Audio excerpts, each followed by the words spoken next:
talk about your early life. Who were your early influences? How did you get interested in history to begin with? Well, let's see. I was born in Mississippi, rural Mississippi, a little town of 650 people, half black, half white. And my mother was a school teacher, and I suspect I got my interest in books from her. My father was a farmer, and I came from a very large family. So I grew up in the public schools in this little town called Goodman, then went off to Millsaps College, which is a small church-affiliated school in Jackson, Mississippi, excellent college too. There I met my first time, really, historians, particularly in American history. There were two of them.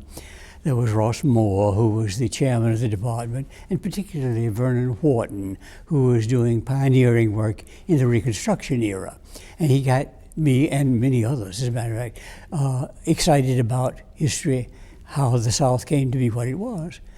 So when I graduated from Millsaps, first of all, I had no idea what to do. What does a history major do with a degree?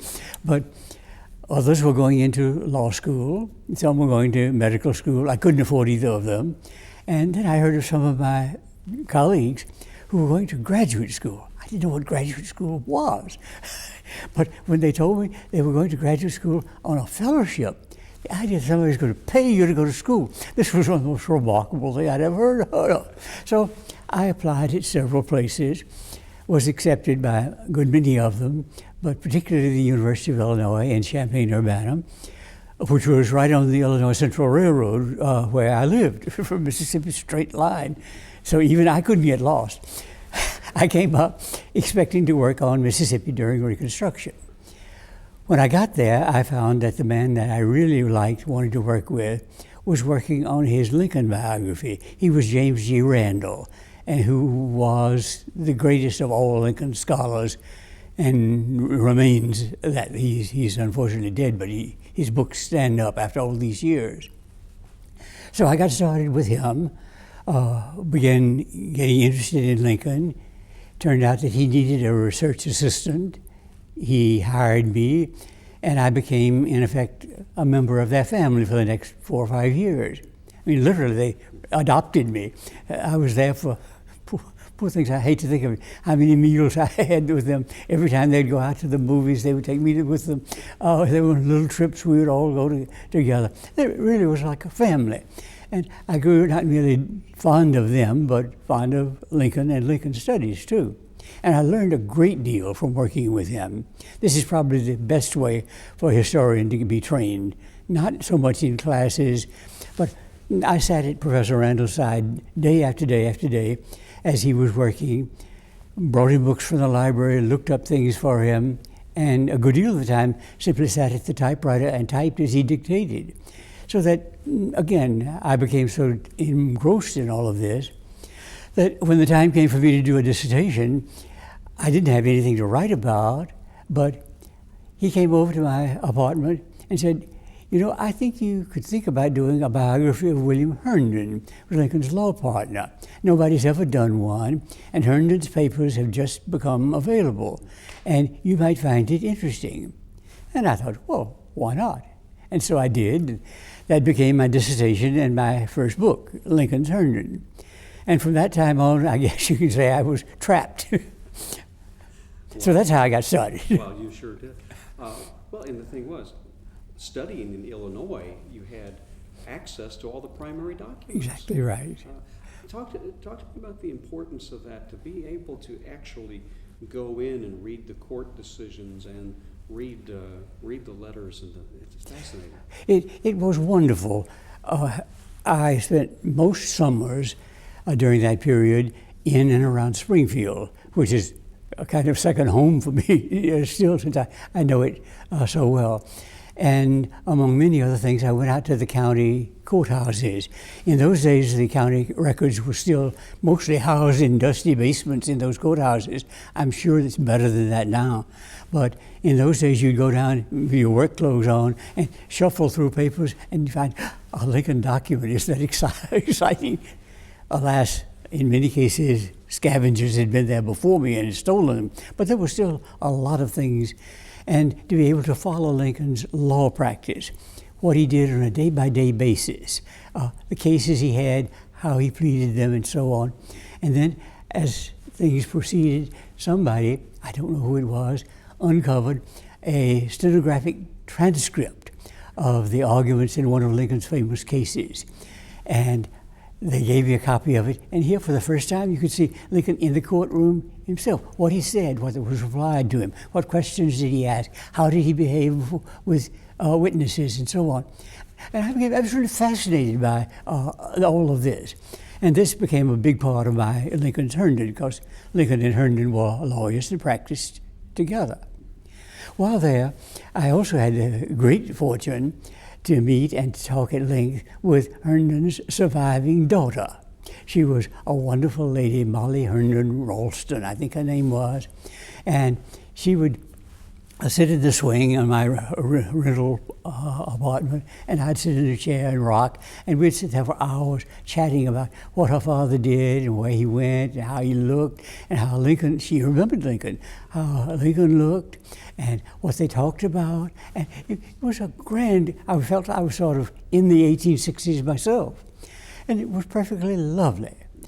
Apart from that, in addition to all that, I was fortunate enough at the University of Illinois to be, oddly enough, in a co-op house for agricultural students.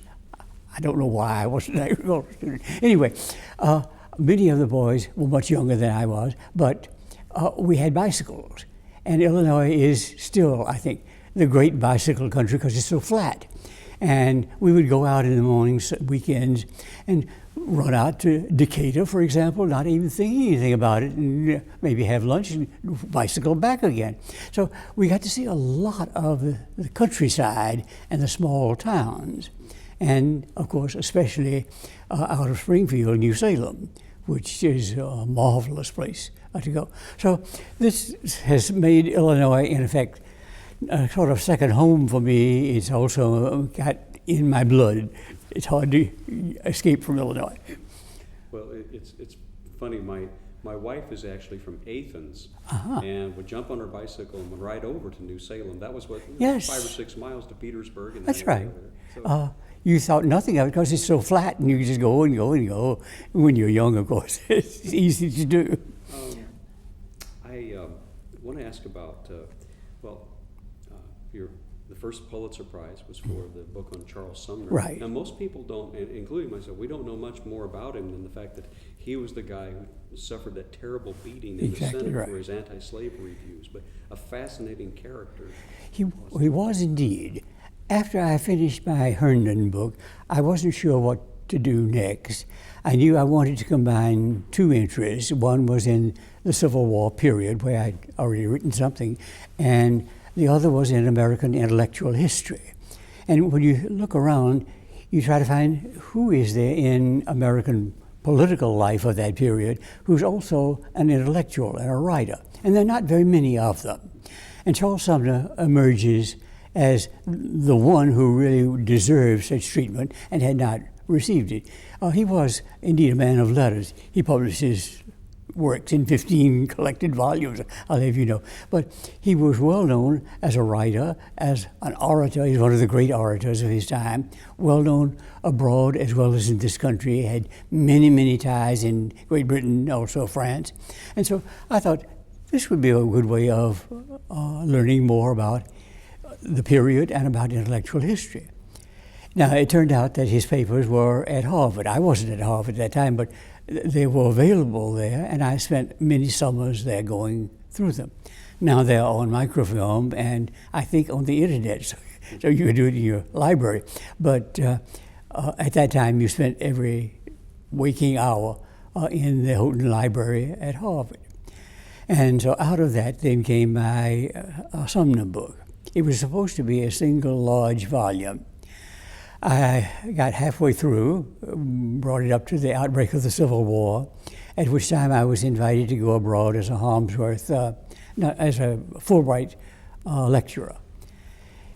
My publisher was unhappy about it, And I said, what do I do? And he said, well, the only thing you can do is to publish the first half of it. Go abroad, come back and finish it. That's exactly what happened. Fortunately, while abroad, I was able to use foreign archives and the British Museum and many other places too. So that the second volume, which dealt with foreign policy, was much richer as a result of that year abroad. And so I came back and finished it off. What sort of portrait emerged about him? He was a very complicated guy. He was a complicated man and a difficult man. Carl Sandburg used to say Charles Sumner represented everything the South seceded from. He was arrogant, he was self-righteous, he was pompous, he was self-centered, all of those things. But he was also supremely gifted, he was a superb orator, and the basic thing was that he was on the right side of things, that he was anti-slavery when it was not at all popular to be anti-slavery. He was in favor of reforming prisons when it was not at all a good thing to be involved in there. In every kind of humanitarian activity, he was deeply involved and worked very hard.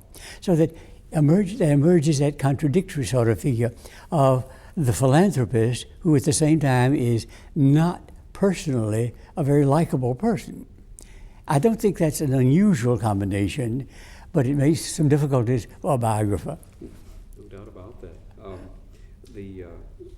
You also have done quite a bit of work in, I hesitate to say, but Southern studies. Yes. Writers. Of course, the Pulitzer was for Thomas Wolfe. Yes. Wolfe died very young, but he left an indelible imprint on modern American Yes, literature. he did. He died at age 39. And again, my connection with Wolfe was fortuitous. I had finished something else, a textbook really, and my wife and I were vacationing in North Carolina mountains. Coming back, we were a little ahead of schedule, and so we stopped by Asheville where Wolfe grew up. And I said, let's go look at the Wolfe house, it's open. And we did. There was this one wonderful kind of rambling shingle house, as Wolfe's father called it, this damn bloody barn. He hated every minute of it. Wolfe's mother, because her husband was an alcoholic, made a livelihood by taking in boarders. And so you go into this house and there are dozens of little rooms, almost cubicles, where she would take in boarders. They're bare, a single bed, a light bulb hanging down from the ceiling, one washstand. That's all there was. But this is where you stayed if you were in Asheville. Frequently you went to Asheville if you had bad lungs, as they called it, or tuberculosis. And so you went through this building, and I said to myself, how could a writer like Thomas Wolfe, so luxuriant in his prose, so wonderful in his rhapsodic messages, how could he have come from this bare, really almost impoverished kind of background? And I told my wife on the way back, somebody ought to do something about Thomas Wolfe. And she said, oh, well, one of these things, one of my many ideas. But I came back, I was teaching at Harvard by that time, and discovered, to my amazement, that Wolfe's papers are all at Harvard. They'd all been given to Harvard. And I thought, well, this is a chance, but before getting started, I'd better look into it a little closely. I went over to the Houghton Library, the Special Collections Library, talked to the librarian about my interest. I said, I'd like to see what the Wolfe papers look like before I commit myself. Oh, he said, all right, let's go down on the elevator. The bulk of Houghton's collections are well underground and very safely protected. We went down to the elevators, I think the third floor. The guy came out to a room that was, maybe twice the size of this room, full of black boxes, full of manuscripts. And one whole wall from here, as far as you could see in that direction, was covered with these black boxes of manuscripts. That, says the librarian, is Thomas Wolfe. I said, oh my, how many pages do you think there are in all of this? Well, he said, nobody's counted, but I would guess between 3 and 6 million pages. I thought, okay, that keeps me busy for a while. And so I started working on Thomas Wolfe. And out of that became the Wolfe biography. I spent a lot of time in North Carolina as well in the libraries there. But Houghton Library at Harvard was my base for all of that. To go back to your initial impression of Wolfe, growing up in that very harsh, very limited kind of way, how did he become, as you say, so rhapsodic in the way he was able to evoke so many themes? Well, I don't suppose anybody can explain genius, and certainly I can't. But there were things that you could look at. First of all, he had a grade school teacher, Mrs. Roberts, who fostered him, who encouraged him, who urged him to write, and who wrote herself very well. So there was that as a beginning. Then he went off to the University of North Carolina, which at that point was just beginning its renaissance, with some wonderful writers there, like Paul Green, for example, the playwright, and others as well. And he sort of caught the bug. He initially thought he was going to be a dramatist, like Paul Green. He went off to Harvard to study writing drama and tried for a number of years, not successfully. He wrote several plays. They're not very good plays. But this is, I think, how he sort of practiced becoming a writer. And he loved to write. He wrote generally with a big, broad pencil on lined paper, and would write and write and write and toss off sheet after sheet on the floor as he did so. He was not a man of careful writing habits. He did not revise very much. If something didn't work out well, he would throw it away and start all over again rather than revise. But gradually, he came to see that his strength lay in prose, particularly rhapsodic kind of prose, and began telling his own life story, which was Look Home, An Angel. And that book, I think, is one of the great books of growing up in America. It's still a very moving, troubling book. Not too many people read it perhaps now because it's long. People by and large don't read long books anymore. But at the time, it was something that caught people's fancy. They were moved by it, and dozens of other writers tried to emulate Thomas Wolfe. Many of them badly imitate, but there was a Wolfe cult there for a while in the 30s.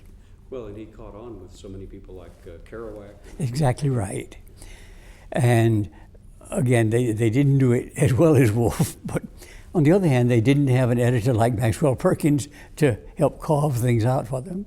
And the thing that I think strikes everybody is that, as you say, he only lived to 39, and we don't know what more he could have done. That's exactly right. Yeah. I need to turn our attention to Lincoln. You're basically required reading for anyone on the subject.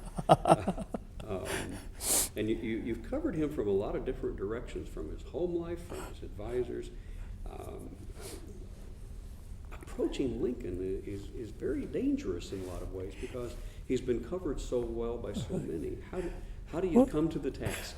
Well, it's certainly a gigantic task, and for this reason, primarily, in my earlier years, publishers are always coming around asking why you don't do this, that, and the other. Why don't you write a biography of Lincoln? I said, I can't write a biography of Lincoln. There are very good biographies of Lincoln, and why should I do any more of it? I can't say anything that hasn't already been done.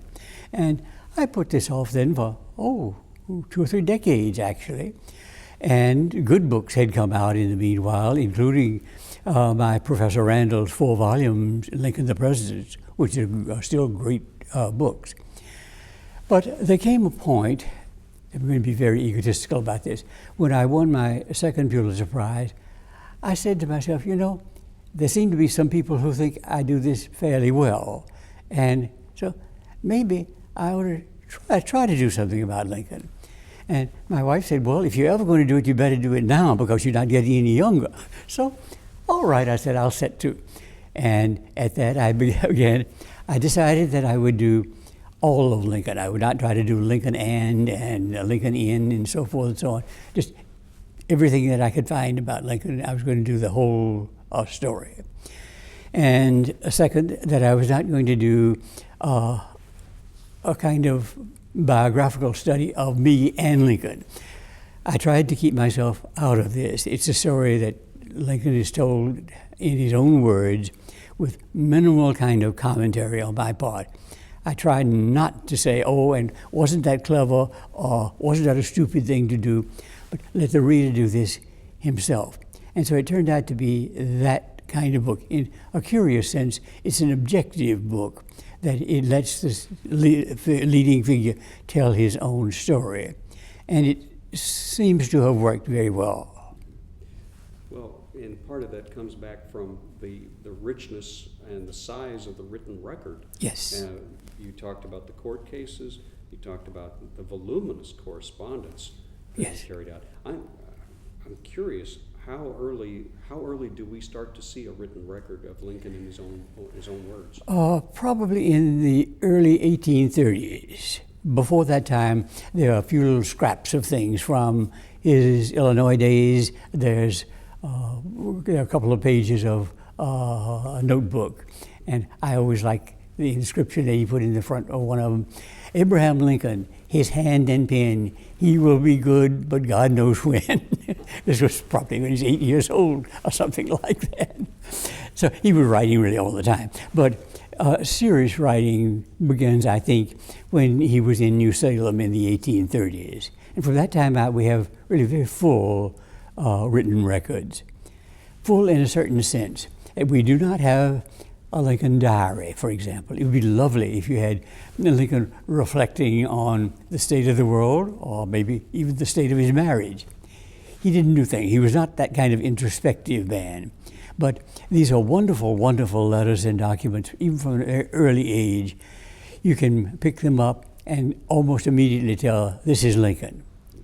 Periodically, I get people who send me in documents from all over the country saying, I've discovered a new Lincoln letter. Let me give you a copy of it. And I look at it and I read it. I can tell almost immediately this is not Lincoln. Lincoln didn't write that way. Not the handwriting, but the words. What sets his voice apart in his writing that you can tell? As far as I can tell, it's the deliberate choice of words. He was a slow writer, picked very carefully the words that he used, never used highfalutin language. He was particular about this, as simple and direct as he could be. I think his legal practice did a lot to shape his literary style. He learned early on that when you appear in court for a jury, the jury is not going to understand if you say, and as Blackstone said, and as so-and-so said, and the precedent on this, that, and the other. Juries don't follow that. They don't understand it. But if you say directly, Mr. Jones stole Mr. Smith's cow and put it in his own pasture. But jurors know that, and they follow it. So his writing is that clear and that simple, but also that difficult to emulate and try to copy. It's also very elegant in a lot of ways. Beautiful. Because he loved the classics like Shakespeare. Yeah.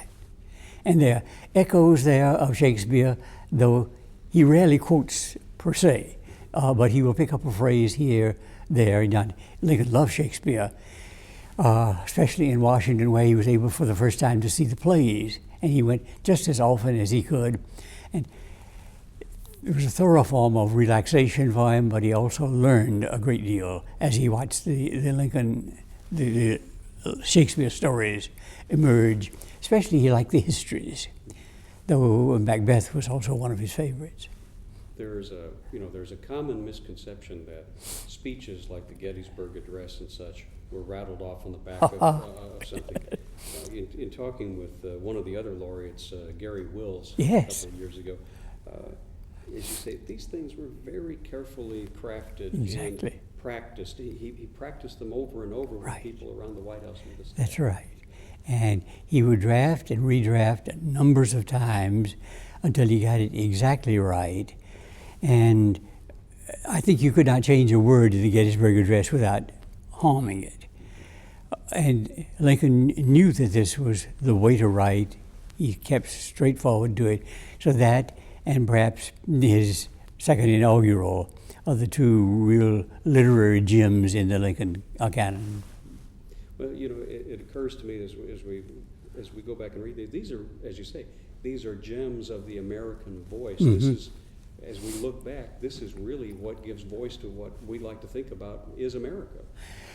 It's more so because it was a time that, by and large, public figures tended to, as Harding used to say later on, to bloviate. They were used to high-flown language. They would give great figures of speech, and it was the thing to do. You would make, normally, if you were an orator, you'd make a speech of 2.5 hours, and you'd have many flowers from the classics that you'd introduce.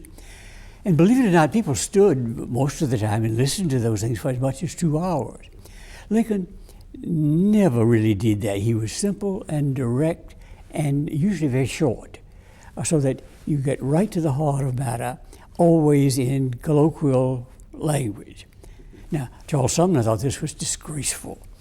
When Lincoln talked about the Confederates on a certain occasion, they were defeated, and Lincoln said, and they turned tail and ran.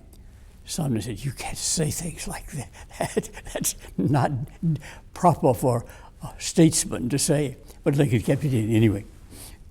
Of course, Lincoln is well, he's iconic. Yes. By virtue of what he did.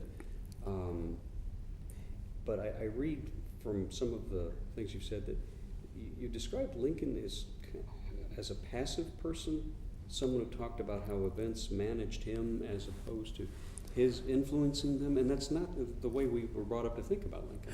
Well, I think I've led to a lot of misconceptions about this. I was not trying to suggest that Lincoln just sort of sat in the White House and maybe signed some papers that came before him.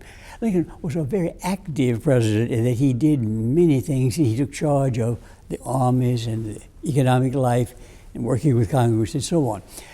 What I meant to say, and probably didn't say it very well, was that he was not a man who would originate bold, strong ideas and sort of push them through regardless of what happened. He might have good ideas, but he would test them out, wait and see how the people responded to them. Take, for example, the question of emancipation. Lincoln, from the very beginning, was anti-slavery. That's a given.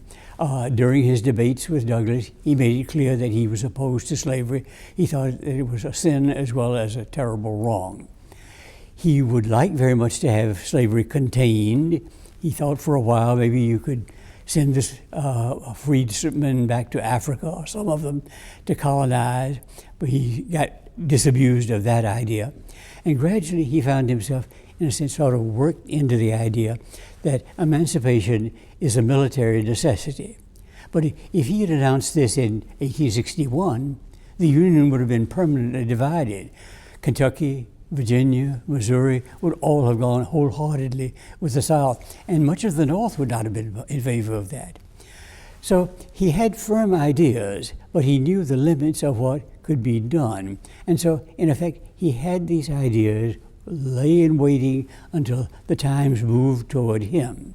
And in that sense, that letter of Lincoln's, I think, is an important letter, where he late in life said, I do not claim to have shaped events, but events have controlled me. And that's what he meant. The times moved and came around to his position. I'll digress here for a moment, if you would. I wanted to call my book, Events Have Controlled Me, A Life of Abraham Lincoln. Well, when I took that to Simon & Schuster at their sales conference, the salesman threw up their hands and said, you can't do this. We can't sell a book called Events Have Controlled Me. All sorts of problems. How would we put it in the computer? Who's going to look up events in the computer? Who's going to know this is a biography of Lincoln? You can't do that. Well, we hashed it around for nearly an hour, I guess it was. And finally, my wonderful editor, the very able and strong-minded Alice Mayhew, said, look, you got to call it something. Why don't you just call it Lincoln? Oh, I said, you can't do that. There must be a dozen books called just Lincoln. I'll bet they aren't, she said. You go back to Cambridge. I was in New York at the time. Go back to Cambridge, look up in Widener Library, and see when was the latest book called Lincoln. So I did that. And lo and behold, this was in 1994-5, the most recent book published, this is called Lincoln, had been in 1933. Everything else was Lincoln and Lincoln in, Lincoln and so forth. So you were safe. That's what I say. And so I called up and said, well, Lincoln it is. And it proved to be a very wise choice.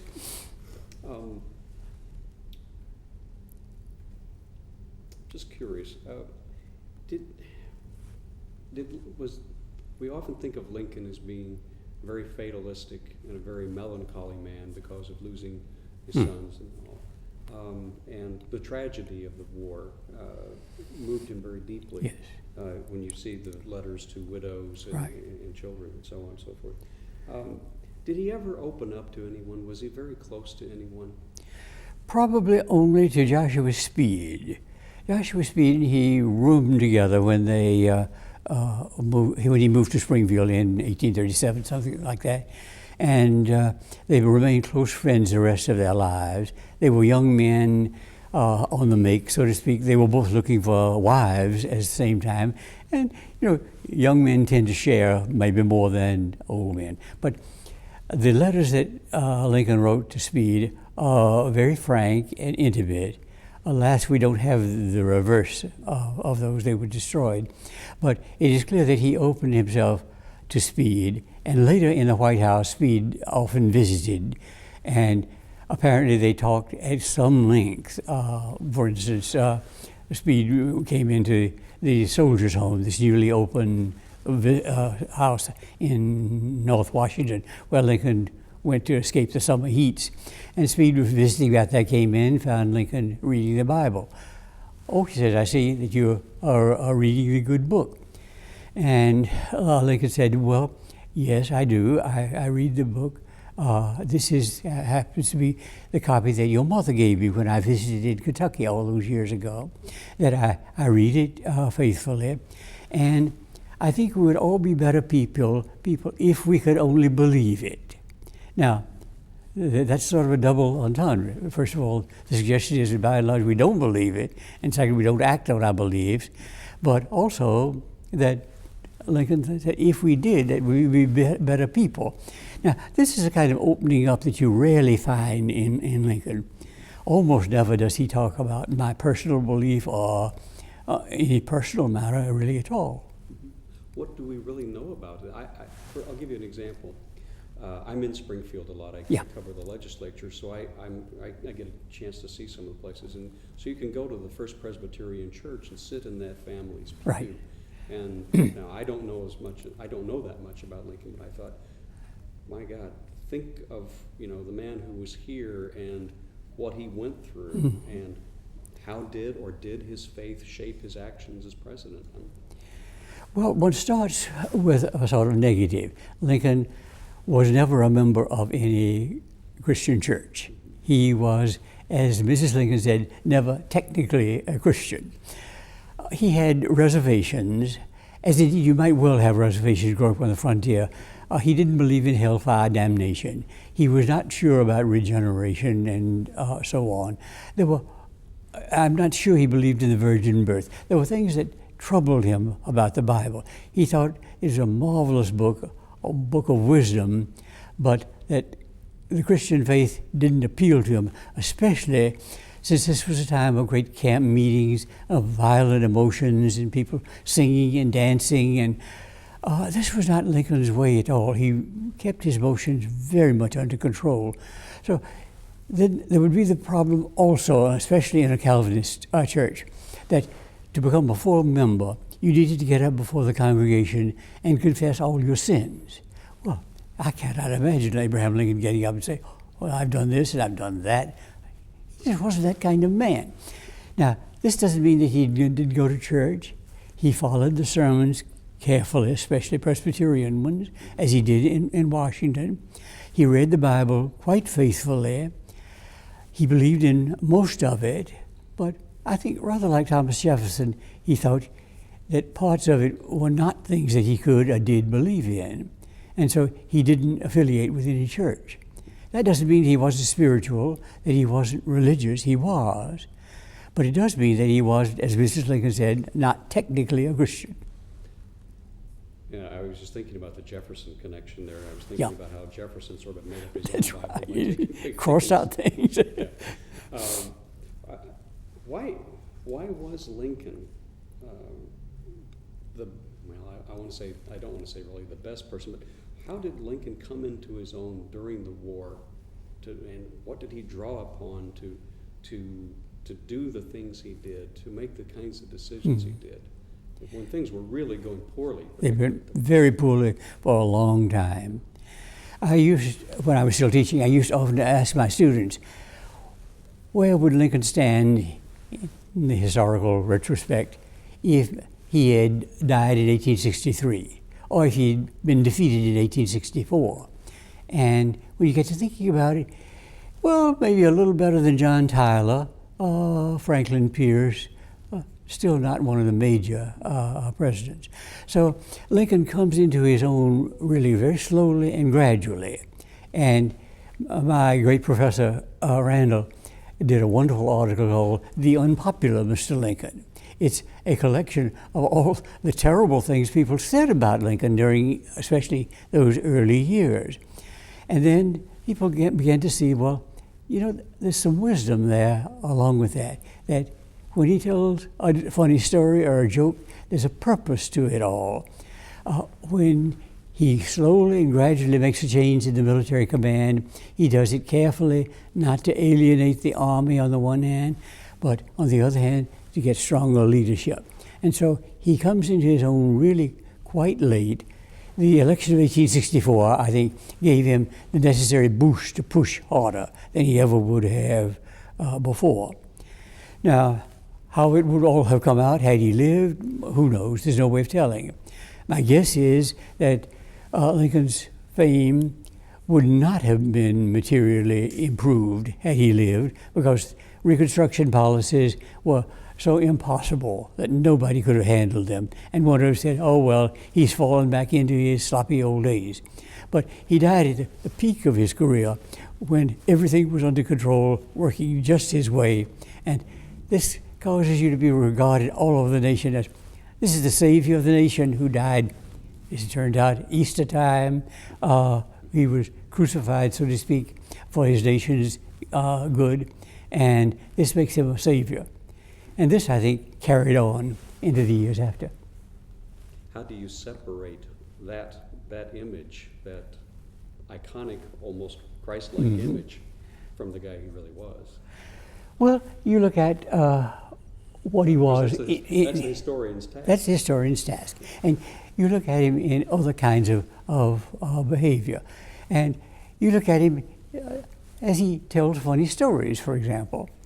One of my favorites, it tells something about Lincoln, too. He'd like to tell stories about himself and to put himself down a little bit. It's a good tactic for an orator anyway.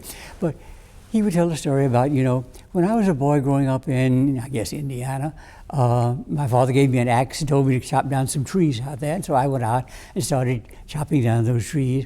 And a woman came riding by on a horse, and she went by slowly and stopped and looked at me, and she said, "Law," she said, "you're the ugliest man I've ever seen." And like I said, I sort of stopped and I said, "Well, ma'am, that's probably true, but there's not much I can do about it." "Well," she said, "you could have stayed at home." He would tell that over and over again when they had the feeling that something was out of place. And actually, it's become a family saying in our family, you could have stayed at home when things are not going well.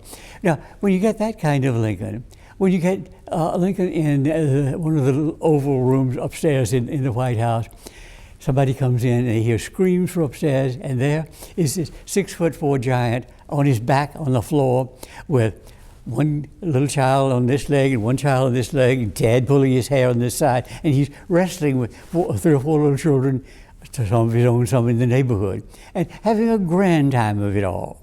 So that you have to mix these things in together, that surely he was saddened by all the death and catastrophe. Surely he was grievously hurt that the war went on as long as it did. Surely he was also saddened that in many ways his marriage didn't work out as it should have. But he was also a man of joy, of vigor, of interest. First time we'd ever had a president who bounded up the White House stairs 2 at a time. like that. He was a man of great energy. Remember, he was a young man at this point, not any of these sort of doddering old 70, 80-year-old people.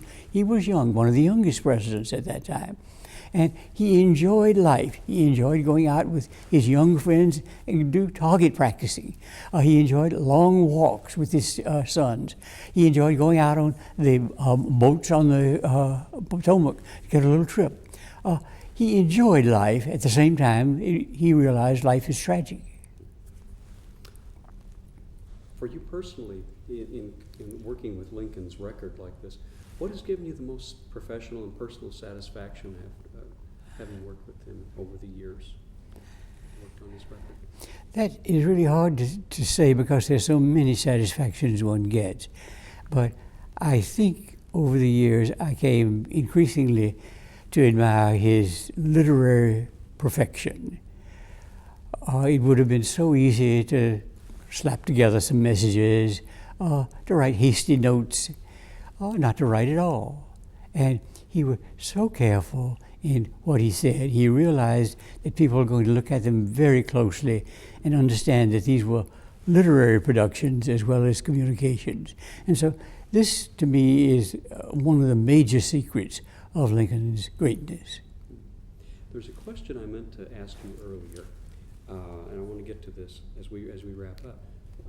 Growing up in the South, the history of the Civil War is very fresh in the minds of many people to this very day. It is, yes. Because when they don't like some people, I just heard a story not long ago about visiting a battlefield, Vicksburg, I think it was. And a northerner was down there, and they said, well, why don't we go over and take a look at this? And the gentleman said, I can't go there because I lost family. How did that freshness of history affect you in your love of history, I guess? Not a lot. Just curious. For this reason, that the section of Mississippi I grew up in was a section of small farmers that was relatively untouched by the war itself.